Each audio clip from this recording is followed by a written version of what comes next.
3. Sobre la religión. De Leviatán. Thomas Hobbes. Las ideas atomistas empezaron a revivir durante el siglo XVII. Isaac Newton incorporó 19 versos de De Rerum Natura en las primeras redacciones de sus Principia. El Saggiatore de Galileo, 1623, estaba tan impregnado de teoría atomista que tanto sus amigos como sus críticos lo definían como un libro epicúreo. Sin embargo, en ninguna época dejó de ser enormemente peligroso dudar en público de la ortodoxia religiosa. Así acabó por descubrirlo Galileo, para su desgracia. Thomas Hobbes, 1588-1679, que tuvo que exiliarse, y que durante la Guerra Civil Inglesa fue objeto de sospechas por ambos bandos, se prodigó en profesiones formales de lealtad a la Iglesia establecida, al tiempo que hallaba la manera de arrojar dudas sobre la fe en sus escritos. El hecho de que en 1666 los cazadores de herejías amenazaran con someterle a un juicio por ateísmo en el Parlamento probablemente fuera una muestra de perspicacia, ya que no de imaginación. En el capítulo 12 de Leviatán, su larguísimo tratado sobre el arte de gobernar, Hobbes pone en ridículo la religión con la excusa de defender la verdadera fe contra el paganismo. En vista de que no hay señales ni frutos de la religión, excepto en el hombre, no hay razón para dudar que la semilla de la religión se encuentra solamente en el ser humano, y que consiste en alguna cualidad especial, o, por lo menos, en algún grado eminente suyo que no se da en las otras criaturas vivientes. En primer lugar, es característica peculiar del hombre inquirir sobre las causas de los sucesos que ve. Algunos hacen esto en mayor medida que otros, pero todos muestran, por lo menos, curiosidad por buscar las causas de su propio bienestar y de su mala fortuna. En segundo lugar, cuando vemos algo que tiene un comienzo, pensamos que también ha tenido una causa que lo determinó a empezar a ser, y luego pensamos en cuándo lo hizo, y por qué no más temprano o más tarde. En tercer lugar, mientras que las bestias no tienen otro tipo de felicidad que no sea la de comer su alimento diario, descansar y satisfacer sus instintos, y tienen muy poca o ninguna previsión del futuro porque les falta observación y memoria del orden, secuencia y dependencia de las cosas que ven, el hombre, por el contrario, observa cómo un suceso ha sido producido por otro, y recuerda cuál es el antecedente, y cuál el consecuente, y cuando no puede estar seguro de las causas de las cosas. Pues las causas de la buena o de la mala fortuna son en su mayor parte invisibles, supone esas causas, ya según se lo sugiera su propia imaginación, ya fiándose de la autoridad de otros hombres que él considera amigos suyos, o más sabios que él. Lo primero y lo segundo producen ansiedad. Porque una vez asegurados de que todas las cosas que han sucedido hasta ahora han tenido una causa, y que también la tendrán las que vengan después, es imposible que un hombre constantemente preocupado en protegerse contra los males que teme y en procurárselos, bienes que desea, no se encuentre en un estado de perpetua ansiedad frente al porvenir. De tal modo que todos los hombres, especialmente los que son previsores en exceso, se hallan en una situación como la de Prometeo.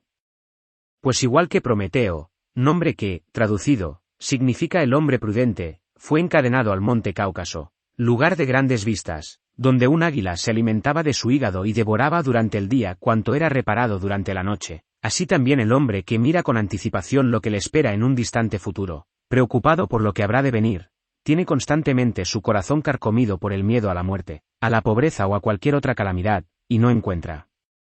reposo ni pausa en su ansiedad, excepto cuando duerme.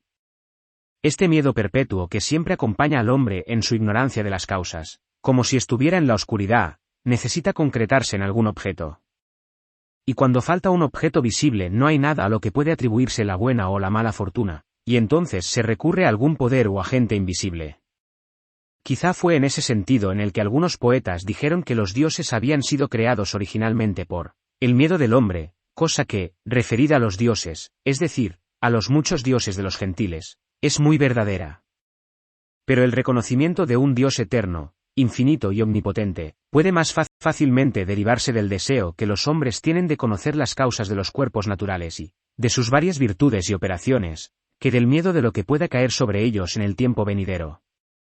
Porque quien, a partir de un electo que tiene lugar, razona sobre la causa próxima o inmediata del mismo, y de ahí sobre la causa de esa causa, y se sumerge profundamente en la averiguación de las causas, llegará finalmente a esta conclusión de que debe haber, como han confesado hasta los mismos filósofos paganos, un primer motor, esto es, una causa primera y eterna de todas las cosas, que es lo que los hombres quieren significar en el nombre de Dios.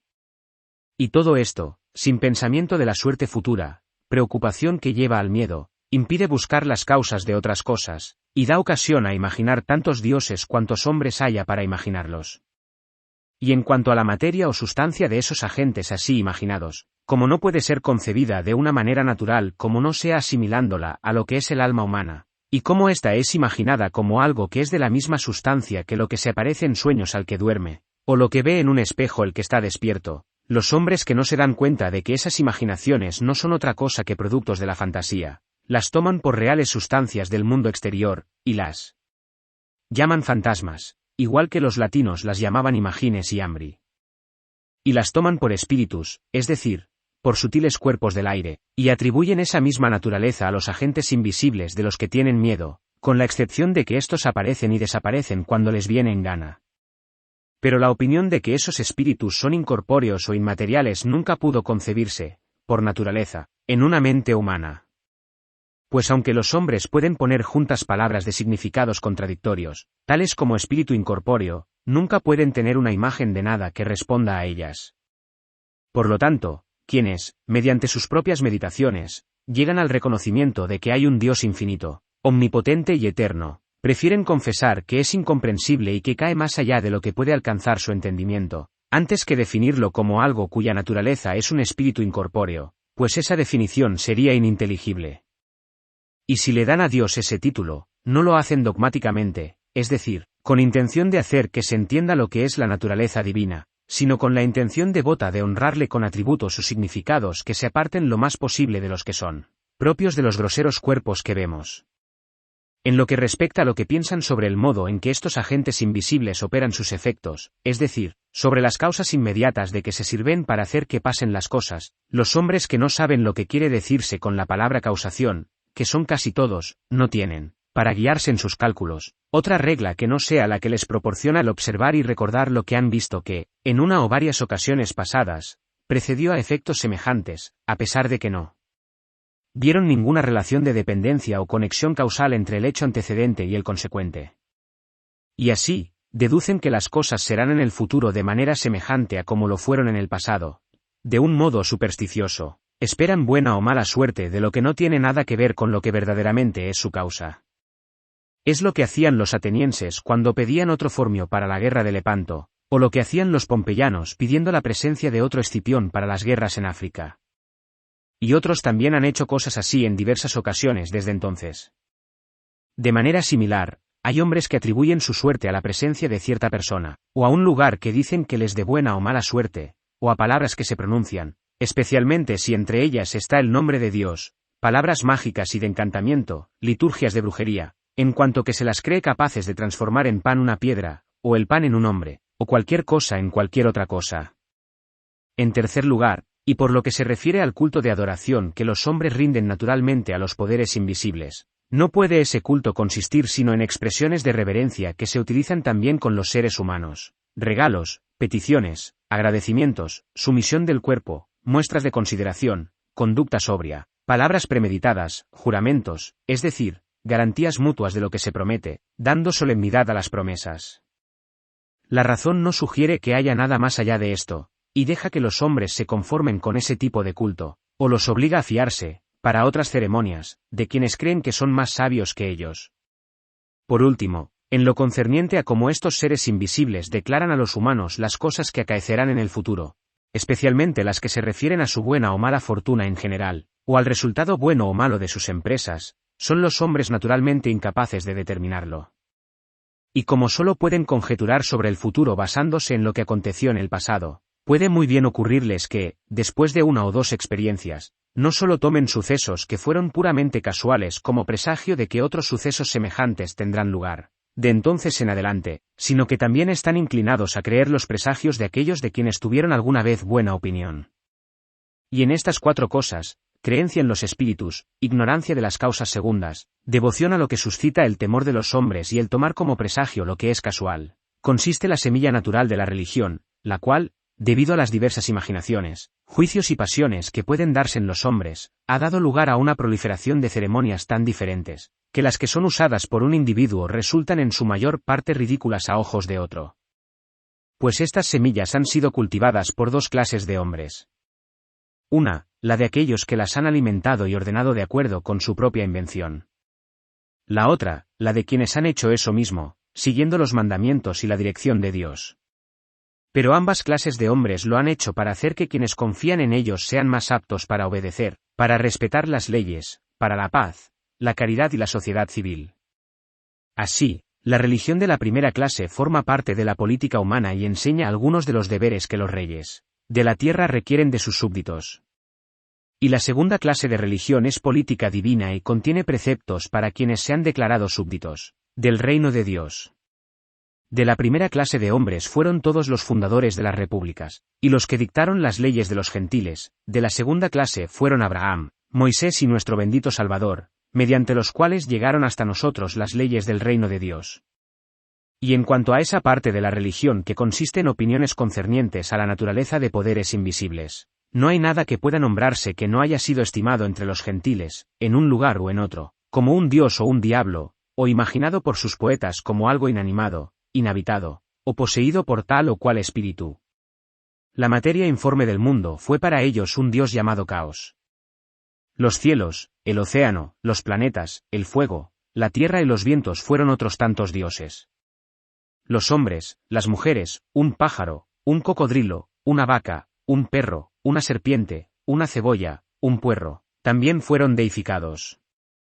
Además de eso, los gentiles llenaron casi todos los sitios de espíritus llamados demonios, las llanuras, con Pan y los Panes o sátiros, los montes, con faunos y ninfas, cada casa, con sus lares o dioses familiares, cada hombre, con su genius, el infierno, con sus espíritus y sus funcionarios, como Caronte, Cerbero y las lunas.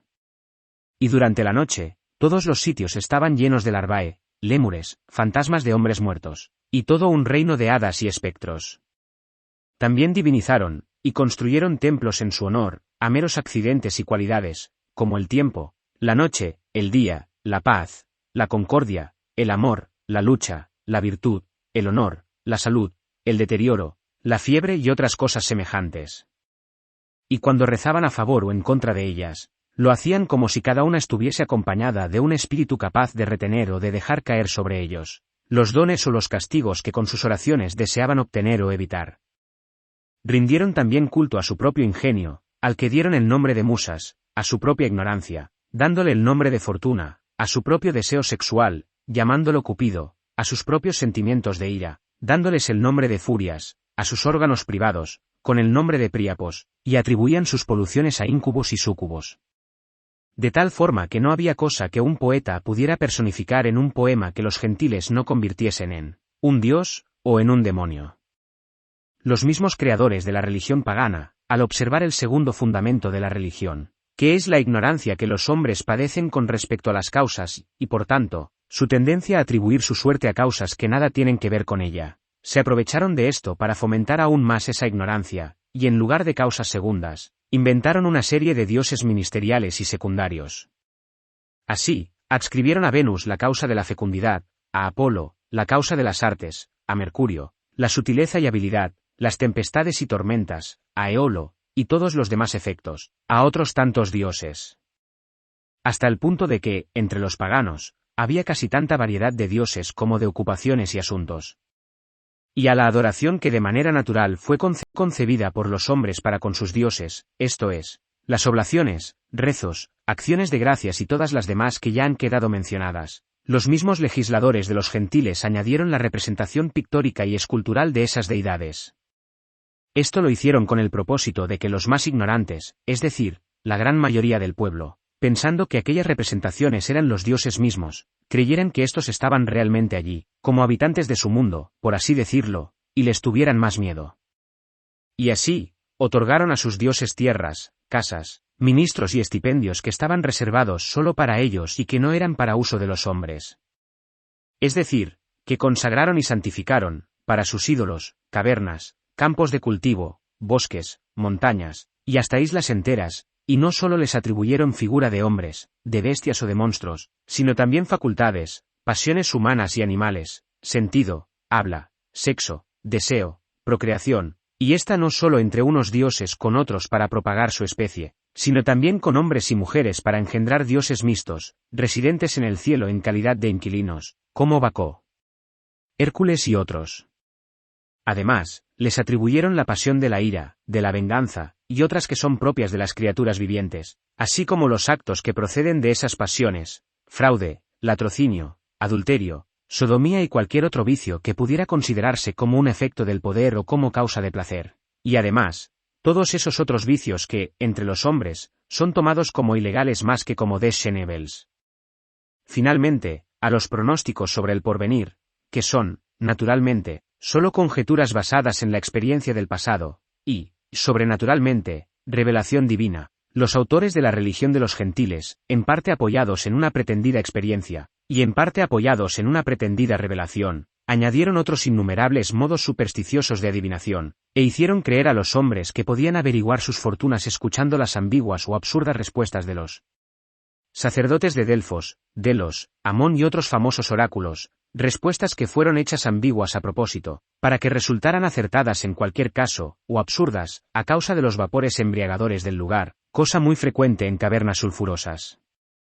Otras veces creyeron averiguar su fortuna en las hojas de las sibilas, de cuyas profecías, como también, quizá, de las de Nostradamus, pues los fragmentos que hoy se conservan parecen ser invención de tiempos posteriores. Había algunos libros que eran conocidos en la época de la República Romana, otras veces, en los sermones disparatados de locos que se consideraban poseídos de un espíritu divino, posesión a la que daban el nombre de entusiasmo. Y estas clases de adivinación de sucesos futuros fueron juzgadas teomancia o profecía. Algunas veces se leía el futuro de una persona en el aspecto de las estrellas el día de su nacimiento. Esto se llamaba horoscopia y se consideró parte de la astrología judiciaria. Otras veces el futuro se anticipaba en las propias esperanzas y miedos. Esto se llamaba tumomancia o presagio. Otras veces estaba en las predicciones de las brujas, las cuales decían que podían comunicarse con los muertos. A esto se le llamó nigromancia, conjuro o brujería, y no es sino engañosa y amañada truculencia. Otras veces, en el vuelo casual o en el modo de alimentarse los pájaros, a esto se le llamó augurio. Otras veces, en las entrañas de una bestia sacrificada, esto era la aruspicina. Otras veces, en los sueños. Otras, en los graznidos de los cuervos o en el piar de los pájaros.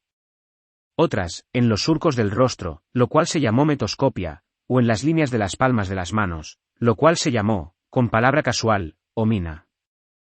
Otras veces en monstruos o accidentes insólitos, tales como eclipses, cometas, raros meteoros, terremotos, inundaciones, nacimientos extraordinarios, etc., a los que se dio el nombre de portenta y ostenta, porque se pensaba que anunciaban o presagiaban alguna calamidad venidera. Otras veces, en el mero azar, como en el juego de cara o cruz, contando los agujeros de una cuba, escogiendo a ciegas versos de Homero y Virgilio, y en otras innumerables y vanas ocurrencias de este tipo. Tan proclives son los hombres a ser llevados a creer cualquier cosa, si son arrastrados por quienes han logrado acreditarse entre ellos y pueden aprovecharse de su miedo e ignorancia, actuando con refinamiento y destreza. Y, por lo tanto, los primeros fundadores de repúblicas entre los gentiles, cuyo fin solo era mantener al pueblo sujeto en obediencia y paz, se cuidaron, en todas partes, y en primer lugar, de imprimir en las mentes del pueblo la creencia de que aquellos preceptos religiosos que se les daban no provenían de su propia invención, sino de los dictados de un dios o de cualquier otro espíritu, o, si no, que ellos, los fundadores mismos, eran algo más que simples mortales. De este modo, conseguían que sus leyes fueran recibidas más fácilmente. Así, Numa Pompilio fingió que había recibido de la ninfa Egeria las ceremonias que le instituyó entre los romanos. El primer rey y fundador del reino del Perú fingió que él y su esposa eran hijos del sol, y Mahoma, para establecer su nueva religión, fingió que había tenido revelaciones del Espíritu Santo, quien se le apareció en forma de paloma. En segundo lugar, tuvieron su buen cuidado de hacer creer que las mismas cosas que estaban prohibidas por sus leyes, eran también desaprobadas por los dioses. En tercer lugar, prescribieron ceremonias, súplicas, sacrificios y celebraciones con las que hicieron creer que podía aplacarse la ira de los dioses, y que los fracasos en la guerra, las grandes enfermedades contagiosas, los terremotos y los infortunios particulares de cada hombre provenían de las iras de los dioses, y que éstas provenían de que los hombres no habían cumplido con sus deberes de adoración, o los habían olvidado, o se habían equivocado en algún punto relativo a las ceremonias que habían sido prescritas. Y aunque entre los antiguos romanos a los hombres no se les prohibía negar lo que los poetas escribían sobre los sufrimientos y placeres de la otra vida, lo cual fue hecho abiertamente, en sus discursos públicos, por varios individuos de gran autoridad y prestigio, siempre fue la actitud de los creyentes más celebrada que la actitud contraria. Y mediante estas y otras instituciones parecidas se consiguió alcanzar el fin que se proponían, que fue la paz de la República. Pues el pueblo, creyendo que sus propias desgracias se debían a alguna falla o descuido en el cumplimiento de las ceremonias, o a su desobediencia a las leyes, estaba menos predispuesto a rebelarse contra quienes lo gobernaban. Y cómo se le entretenía con la pompa y con los pasatiempos de festivales y juegos públicos que se celebraban en honor de los dioses, solo hacía falta darle pan para evitar que estuviera descontento y murmurara y se amotinara contra el Estado. Y, consiguientemente, los romanos, que habían conquistado la mayor parte de lo que entonces era el mundo conocido, no tuvieron el menor escrúpulo en tolerar cualquier religión, incluso en la misma ciudad de Roma, a menos que contuviese alguna cosa que fuera inconsistente con su gobierno civil. Tampoco leemos que ninguna religión fuese prohibida, excepto la de los judíos, los cuales, al ser el pueblo particular del reino de Dios, pensaban que era ilegal reconocer sujeción a ningún rey mortal o a ningún estado, fuera el que fuese. Y así vemos cómo la religión de los gentiles fue parte de su política civil. Pero allí donde Dios mismo, por revelación sobrenatural, implantó la religión, también creó un reino peculiar para sí mismo, y dio leyes de conducta para con él y para el comportamiento de los hombres entre sí. Y de ahí el que, en el reino de Dios, la política y leyes civiles sean parte de la religión. Por tanto, la distinción entre dominio temporal y dominio espiritual no tiene aquí cabida. Es verdad que Dios es el rey de toda la tierra, sin embargo, puede ser rey de un pueblo escogido en particular. No hay en esto más incongruencia que la que habría si decimos que el comandante en jefe de todo un ejército tiene, al mismo tiempo, un regimiento en particular, una compañía, que son suyos. Debido a su poder, Dios es el rey de toda la tierra, pero es el rey de su pueblo escogido en virtud de una alianza especial. Más para hablar por extenso del reino de Dios, tanto por naturaleza como por alianza, he reservado otro lugar del presente discurso. Si condenamos la propagación de la religión, no es difícil entender las causas que hacen que ésta se resuelva en sus primeras semillas o principios. Estos son solamente la idea de una deidad, y de poderes invisibles y sobrenaturales. Y estos principios jamás podrán borrarse totalmente de la naturaleza humana. Por el contrario, surgirán de ellos nuevas religiones, siempre que sean cultivados por hombres que disfruten de reputación para ese propósito. Visto que toda religión ya formada tiene su primer fundamento en la fe que la multitud presta a un individuo, quien no solo se considera sabio y dedicado a procurar la felicidad de los demás, sino también hombre santo a quien el mismo Dios se ha dignado a declarar su voluntad de un modo sobrenatural, se seguirá necesariamente esto, que cuando se sospecha que los que tienen el gobierno de la religión carecen de sabiduría, la sinceridad o el amor que se espera de hombres como ellos, o no pueden mostrar ningún indicio probable de que han sido depositarios de una revelación divina, se sospechará también de la religión que deseaban erigir, y será rechazada sin miedo al poder civil. Lo que anula la reputación de sabiduría en el fundador de una religión, o contribuye a rechazar una religión ya formada, es la prescripción de un credo que contenga contradicciones. Pues los términos de una contradicción no pueden ser ambos verdaderos, y, por lo tanto, creer en ellos es prueba de ignorancia, y esa misma ignorancia le será achacada al fundador. Y como consecuencia, a éste no se le prestará ya crédito en ninguna otra cosa que se le ocurra presentar como resultado de una revelación sobrenatural. Pues aunque un hombre puede, ciertamente, tener revelaciones sobrenaturales de muchas cosas, nunca podrá tener ninguna que vaya en contra de la razón natural. Lo que anula la reputación de sinceridad es el hacer o decir cosas que parecen ser señal de que lo que los fundadores hacen creer a los demás no es creído por ellos mismos. Estos hechos o dichos son llamados escandalosos, pues son piedras de escándalo que hacen caer a los hombres en el camino de la religión. Son hechos y dichos que pecan de injusticia, crueldad, irreverencia, avaricia y lujuria. ¿Quién podrá creer que un hombre que realiza ordinariamente actos que proceden de cualquiera de estas raíces crea en un poder invisible, un hombre que al mismo tiempo atemoriza a otros hombres por haber cometido faltas de mucha menor importancia? Lo que anula su reputación de amor es el descubrir que están actuando con fines que van en su propio provecho. Así ocurre cuando la creencia que exigen de otros conduce o parece conducir a la adquisición de dominio, riquezas y dignidades, o a asegurarles un placer del que solo ellos mismos, o especialmente ellos mismos, disfrutan. Pues aquello que resulta en beneficio de sí, se piensa que ha sido hecho por propio interés, y no por amor a otros. Por último, el testimonio que pueden ofrecer los hombres para probar que han recibido una llamada de Dios no puede ser otro que hacer milagros, o pronunciar una verdadera profecía, o crear una extraordinaria felicidad. Y, por lo tanto, a esos puntos de religión que fueron recibidos de quienes realizaron milagros, los que se añaden por quienes no han dado prueba de la llamada divina mediante la realización de algún milagro semejante, no reciben otra creencia además de la que ya la costumbre y las leyes han establecido en el lugar en que se han educado. Pues lo mismo que en los asuntos naturales los hombres con juicio piden señales y pruebas, también en los sobrenaturales requieren señales sobrenaturales, que son los milagros, antes de aceptarlos interiormente y de corazón. Todas estas causas del debilitamiento de la fe de los hombres aparecen de modo manifiesto en los siguientes ejemplos. Primero, tenemos el ejemplo de los hijos de Israel, cuando Moisés, que les había dado testimonio de su misión divina haciendo milagros y sacándolos felizmente de Egipto, se ausentó por 40 días, los israelitas se apartaron del mito al Dios verdadero que él les había enseñado, y construyendo un becerro de oro, Éxodo 32, 1,2. Lo adoraron como a su Dios y volvieron a caer en la idolatría de los egipcios, de los cuales acababan de ser liberados. Y de nuevo, después de que Moisés, Aarón, Josué y toda aquella generación que había visto las grandes obras de Dios en Israel, Jueces 2, 11, hubieron muerto, surgió otra generación que adoró a Baal. Así que, cuando faltaron los milagros, faltó también la fe. Y una vez más, cuando los hijos de Samuel, 1 Samuel 8, 3, tras ser nombrados por su padre jueces de Berseba, recibieron sobornos y violaron la justicia, el pueblo de Israel rehusó tener a Dios como rey de un modo diferente a cómo era rey de otros pueblos, y, consiguientemente, le pidieron a Samuel que escogiera para ellos un rey como el que tenían las otras naciones. De manera que, cuando faltó la justicia, faltó también la fe, en cuanto que no quisieron que su Dios reinase sobre ellos.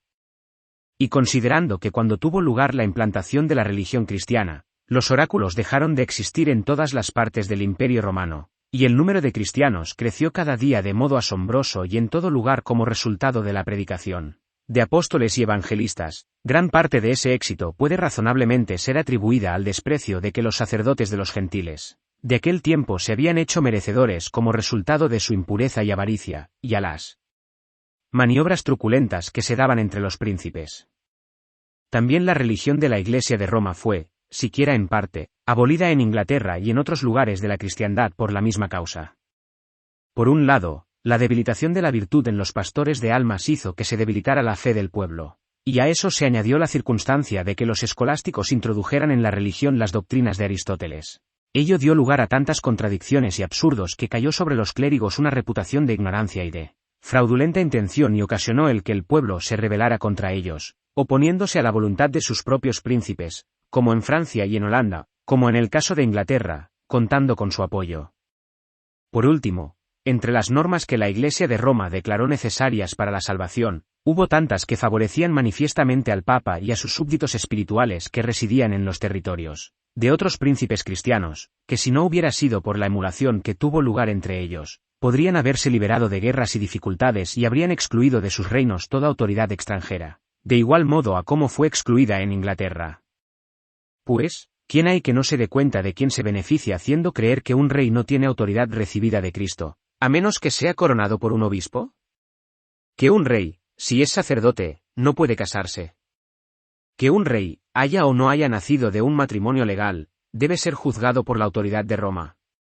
Que puede eximir a los súbditos de prestar obediencia a su rey si éste ha sido juzgado hereje por el tribunal de Roma. Que un rey, como Chilperico de Francia, puede ser depuesto por un papa, como el papa Zacarías, sin causa alguna, y su reino entregado a uno de sus súbditos. Que los clérigos seculares y regulares de un país no puedan ser juzgados por los tribunales de su rey en casos criminales. Quien no ve en beneficio de quién redundan los honorarios que se pagan por la celebración de misas privadas y por la compra de indulgencias. Estas y otras señales de interés privado bastarían para mortificar la fe más ardiente si no fuera porque, como he dicho, la magistratura civil y la costumbre se encargan de sostenerla con mayor fuerza de la que tiene la opinión de los fieles sobre la santidad, sabiduría e integridad de sus predicadores. Así, atribuyo todos los cambios que ha tenido la religión en el mundo a una y la misma causa. la desagradable conducta de los clérigos. Y esto no solo entre los católicos, sino incluso en esa iglesia que más ha presumido de estar reformada.